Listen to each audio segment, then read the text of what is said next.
नहीं पकौड़े मत चलवाइए, तो कहीं ऐसा ना हो कि कहें कि नहीं खाने पीने को नहीं मिल रहा है, खाली कविता सुनाई जा रहा है। तो एक बार जोरदार तालियां बजाइए भाई सुरेश यादव जी के लिए। और क्रम को आगे बढ़ाना चाहता हूं, मुझे पता है आप सबको मजा आ रहा है। और अभी जैसे जैसे क्रम बढ़ेगा, अभी हमारे बीच पूजा शुक्ला जी पढ़ेंगी, आशीष प्रकाश जी पढ़ेंगे, हमारे बीच मनोज मिश्रा जी जो राम की नगरी से आए हुए हैं अयोध्या से, जब वो अयोध्या वाली होली आपके सामने पढ़ेंगे तो क्या अद्भुत नज़ारा होगा। और एक आध दो कविताएं मैं भी पढ़ दूंगा, थोड़ा ठीक ठाक मैं भी पढ़ देता हूँ। मन बनाए रखिए और आप इस कवि सम्मेलन को वर्षों बरस याद रखेंगे। और मैं तो इस कवि सम्मेलन में मेरी भूमिका वही है जो समाचार चैनलों में वर्गीकृत विज्ञापन का होता है, वो बीच में 2-2 मिनट और बताते हैं, फिर अगला एपिसोड आता है। तो मैं अगले एपिसोड की भूमिका में हूँ। हमारे बीच देश के एक अद्भुत कवि, हर विधा में लिखने वाले, चाहे हास्य की बात हो, चाहे गीत की बात हो, चाहे गजल की बात हो, या जिनको सही मायने में कवि के साथ साथ साहित्यकार कहा जाए, आशीष प्रकाश जी हमारे बीच में बैठे हैं। बड़े अद्भुत पर्सनालिटी और बड़े अद्भुत लेखन के कवि हैं। अभी बहुत देर से आप उनको देख रहे हैं, उनको सुन रहे हैं, उनकी कविताओं को सुनिएगा तो आपको एक अलग दुनिया में और एक अलग अनुभव होगा। आशीष प्रकाश जी बड़े मस्त आदमी है, कवि के साथ साथ भी बहुत कलाकार है। कलाकार इन सेंस ऑफ ह्यूमर है, वो गजब का है। मैं आप सबका ध्यान चाहूंगा, एक वाकया से जोड़ना चाहता हूँ। विनोद जी बिल्कुल सच्ची घटना है। हम सब लोग मित्र हैं तो आपस में लेन देन चलता रहता है।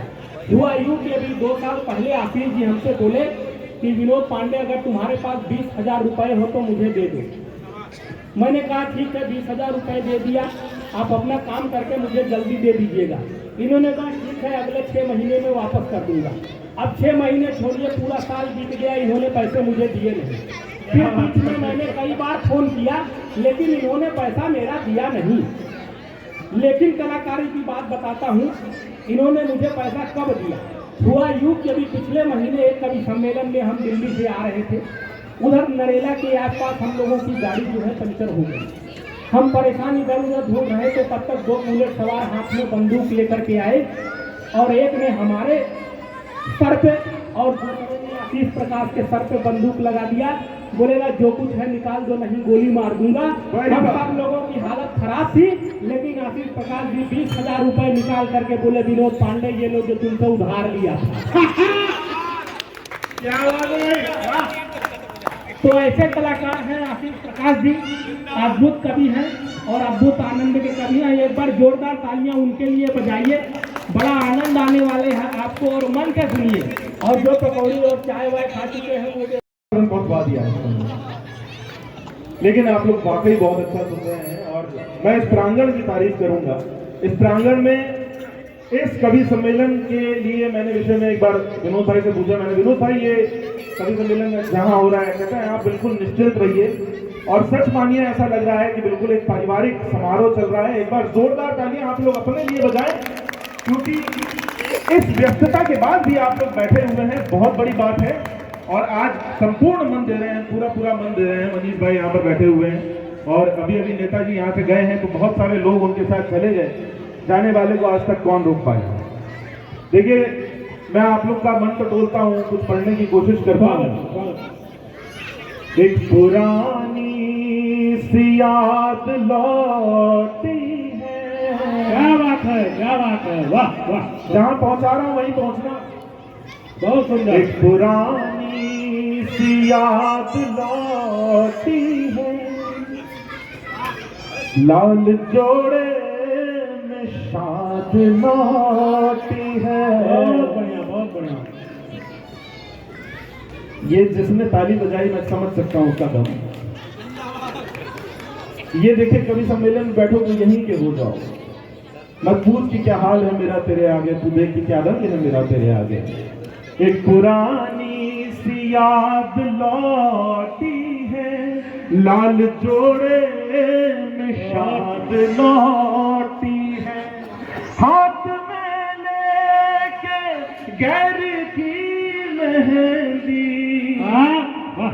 कितने पागल के बाद लौटी है। और सुरेश ने बोला आशीष भैया, मुझे पता है आप आज भी प्रयासरत हैं भाई। इश्क मोहब्बत प्यार में पड़कर पागल होना आता है, हमको आज भी आशिक वाला तुक्का टोना आता है। और ये व्हाट्सएप के आशिक क्या जाने असल मोहब्बत चिट्ठी। मेरी शौक मुझे वापस करता हुआ मेरा भाई, किसी का उधारी रखता है। इश्क मोहब्बत प्यार में पड़कर पागल होना आता है, हमको आज भी आशिक वाला टुटका टोना आता है।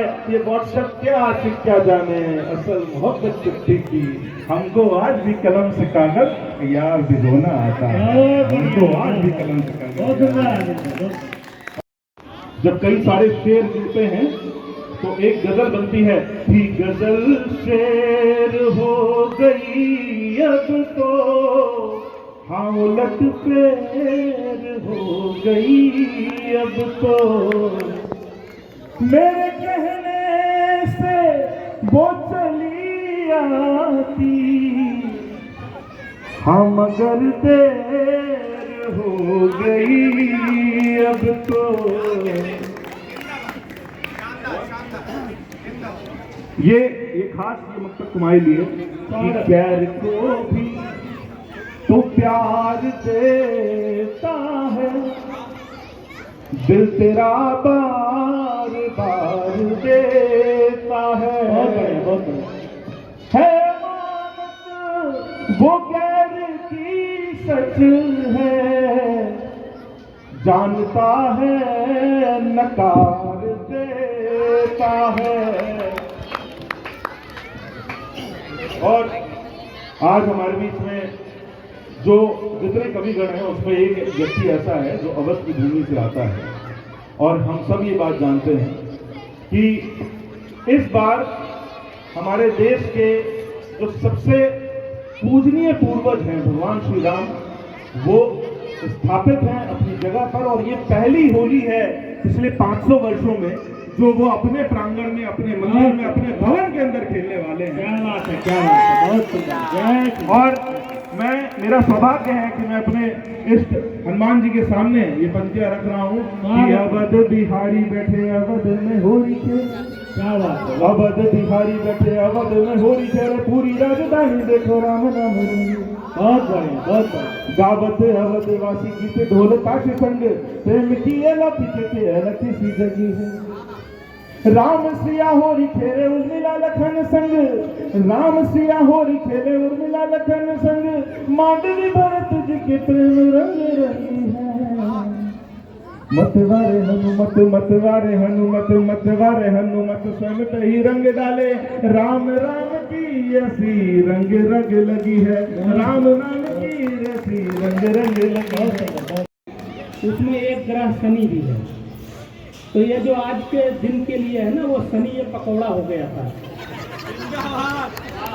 बाकी 8 ग्रह बहुत सही चल रहे हैं, तो इसलिए हमें टेंशन नहीं है कि कवि सम्मेलन कैसा होगा।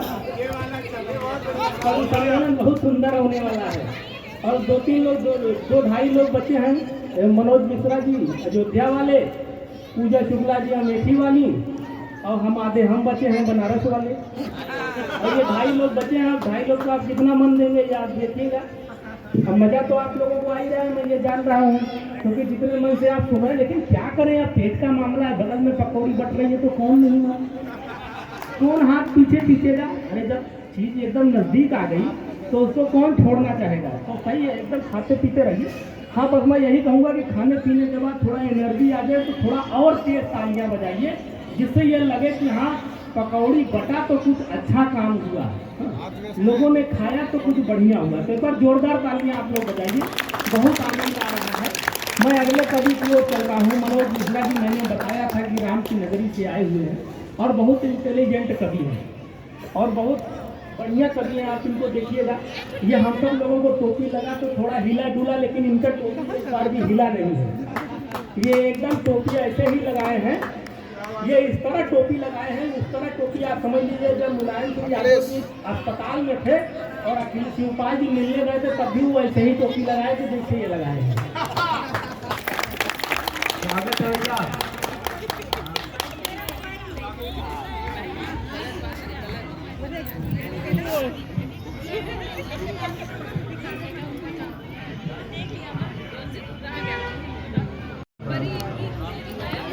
इंद्रधमंच को प्रणाम करता हूँ।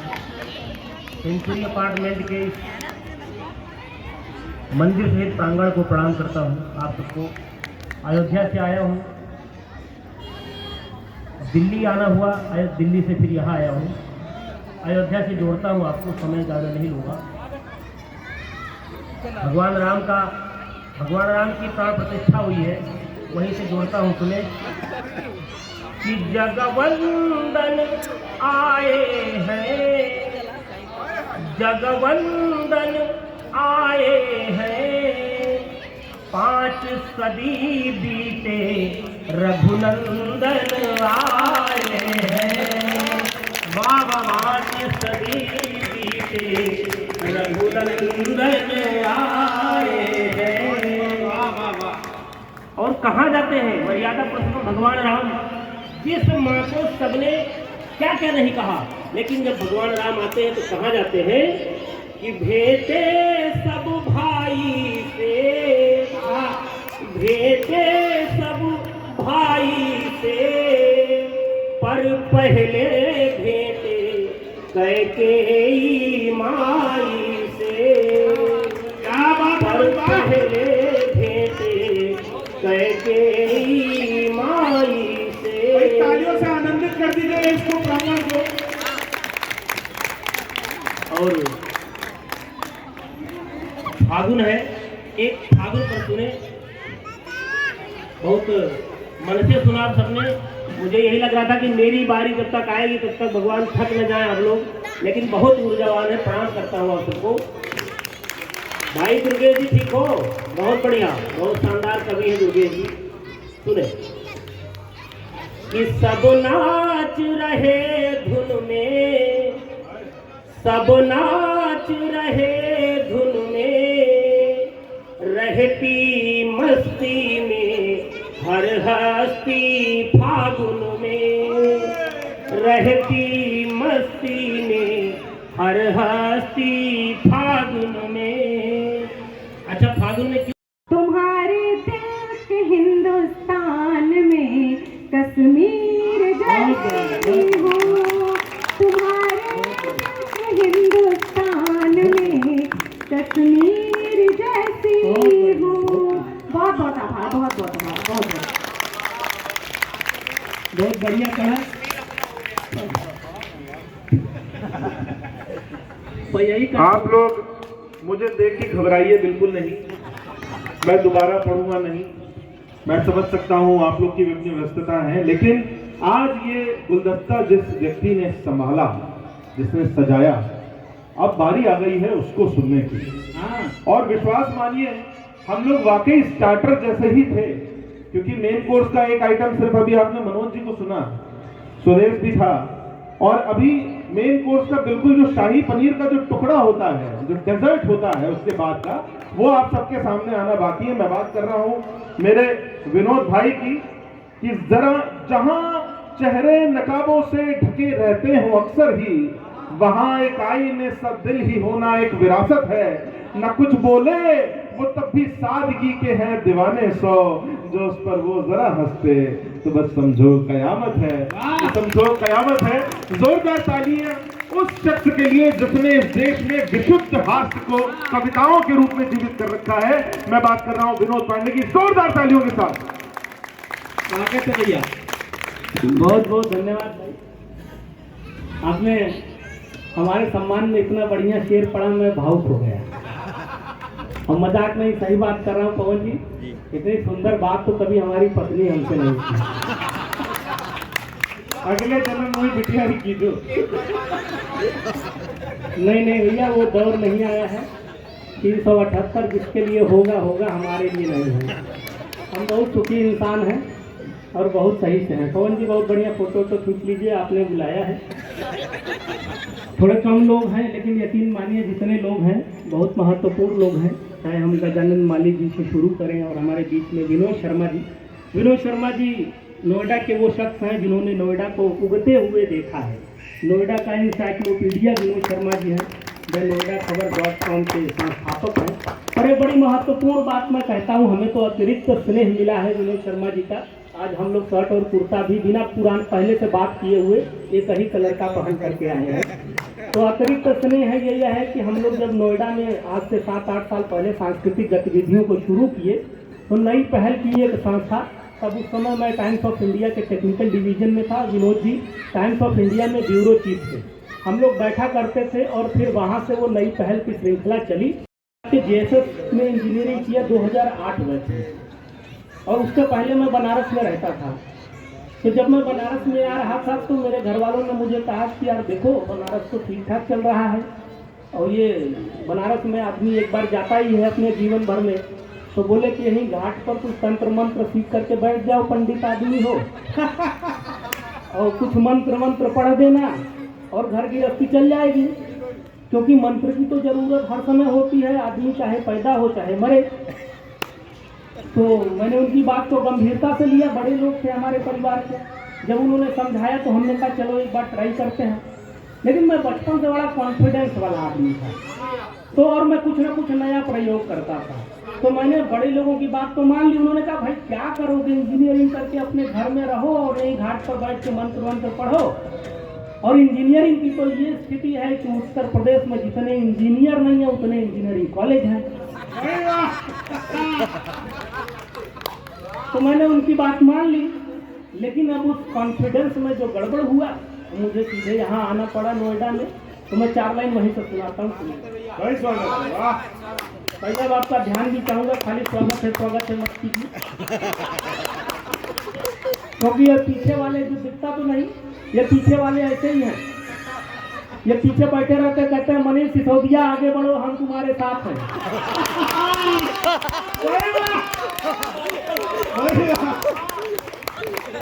बोलता है संजय सिंह आगे बढ़ो हम तुम्हारे साथ हैं, और जो आगे बढ़ गया वो 2 साल के लिए अंदर है, ये पीछे वाले मजे ले रहे हैं। फिर भी स्वागत है। इसलिए भाई मैं चाहता हूँ कि पूरा ध्यान करने दीजिए और यही जुगाड़ हो जाए तो फिर चाहे इंजीनियरिंग करने जाए। लेकिन जो घटना घटी 4 लाइन सुनाता हूँ सुनिए, और एकदम दोनों हाथ खोल लीजिए, टेंशन एकदम भूल जाए। मेरे सामने टेंशन ही नहीं रहती तो आप आनंद लीजिएगा एकदम। बिल्कुल भैया। कि एक बार गांव में कराने हम ब्याह गए, पूरे कार्यक्रम में ही 4 चांद जड़ गए। एक बार गांव में कराने हम ब्याह गए, पूरे कार्यक्रम में ही 4 चांद जड़ गए। संस्कृत में ही नहीं हिंदी अंग्रेजी में भी मंत्र पढ़ मंडपों में सबको रगड़ गए। कि एक बार गांव में कराने हम ब्याह गए, पूरे कार्यक्रम में ही 4 चांद जड़ गए। संस्कृत में ही नहीं हिंदी अंग्रेजी में भी मंत्र पढ़ मंडपों में सबको रगड़ गए। और मारा मारी धक्का मुक्की लाठी डंडे जूते चले, मारा मारी धक्का मुक्की लाठी डंडे जूते चले। दूल्हा और दुल्हन को 10-20 पड़ गए। कि मारा मारी धक्का मुक्की लाठी डंडे जूते चले, दूल्हा और दुल्हन को 10-20 पड़ गए। क्योंकि फेरे वाला मंत्र पढ़ना था और हम गलती से पिंडदान वाला मंत्र पढ़ते हैं।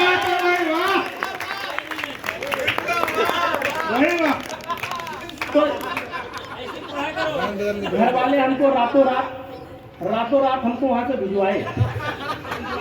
बोले भाई तू जहाँ जा रहा हो, तू यहाँ रहेगा तो तू भी पिटेगा, हमको भी पिटवाएगा।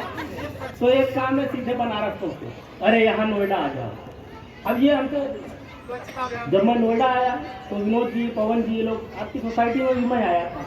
ये स्वच्छता अभियान का काम चल रहा था, बहुत बढ़िया चल रहा था। अब पवन जी हमारे पीछे पड़ गए, बोले खाली कविता करते हो, हाथ से बनी की कविताएं, स्वच्छता मिशन में कुछ काम ही नहीं है आपका। हमने कहा नहीं, कुछ तो करूंगा स्वच्छता मिशन में, समय आएगा तो कभी करूंगा। अब नोएडा में मैं देख रहा था पूरा नोएडा चमक रहा था पवन जी, तो मैंने कहा कि योगदान कहाँ से करूं, समझ में नहीं आ रहा था। लेकिन इत्तेफाक से एक योगदान हो गया मुझसे। अब योगदान क्या हुआ मैं आपको बताता हूँ। वो इत्तेफाक से हुआ, लेकिन मुझे बड़ी संतुष्टि है कि मैंने स्वच्छता मिशन के लिए कुछ किया। पूरे बंदे के सुनिए। अगर आप लोगों को भी लगे कि योगदान मैंने किया तो पवन जी आपको तो फर्स्ट प्राइज मिला ही है, देखिए कोई प्राइज हमको मिल जाए। तो पहले योगदान सुन लीजिए फिर देखिए। स्वच्छता मिशन जोर शोर से शुरू हुआ तो गंदगी पसंद वालों का दिल पिघल गया। और हमने भी कसम उठाई स्वच्छता की और कई बार संभल संभल के फिसल गए। एक बार मुंह में जो मच्छरों का पूरा झुंड, एक बार मुंह में जो मच्छरों का पूरा झुंड भक्त से घुसा तो मन अपना मचल गया। कि एक बार मुंह में जो मच्छरों का पूरा झुंड भक्त से घुसा तो मन अपना मचल गया। और थूकना था मुझे पर देश हित के लिए मैं वंदे मातरम बोले सबको निकल।